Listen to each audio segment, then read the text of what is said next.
మౌలిక వసతులకు ప్రాధాన్యం. గౌతమ్ నగర్ డివిజన్ పరిధిలోని అన్ని కాలనీల్లో మౌలిక వసతుల కల్పనకు ప్రాధాన్యం ఇస్తున్నట్టు కార్పొరేటర్ మేకల సునీత అన్నారు.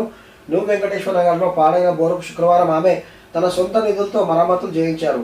ఈ సందర్భంగా ఆమె మాట్లాడుతూ ఎమ్మెల్యే మర్రి రాజశేఖర రెడ్డి సహకారంతో కాలనీలో బాక్స్ డ్రైనేజ్ సీసీ రోడ్ల నిర్మాణం చేపడతామని తెలిపారు. కార్యక్రమంలో బరాసా నాయకులు రాము యాదవ్ తదితరులు పాల్గొన్నారు. మరి బస్తీలో ఎందుకు చేస్తున్నారు?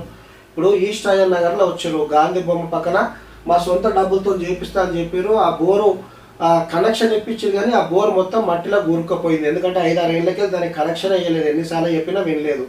సో మరి ఇప్పుడు ఆ తీసి చేపియాలి కదా, ఆ తీసి చేపియంది ఒట్టిగా పైప్ లైన్ కనెక్షన్ ఇచ్చిపోయి ఏం లాభం అని చెప్పి ప్రజలు గగ్గోలు పెడుతున్నారు. అక్కడ నీటి సమస్య ఉంది, వాడుకొని కూడా ఈస్ట్ అయ్యన్ నగర్లో నీళ్ళు లేవంట, గౌతమ్ నగర్ డివిజన్లో. మరి దీనిపైన కూడా కార్పొరేటర్ గారు స్పందించి సో అక్కడ ఆ బోర్ ఏదైతే ఉందో బయటికి తీపిచ్చి దాన్ని మంచిగా చేపిస్తే ప్రజలు హర్షిస్తారు.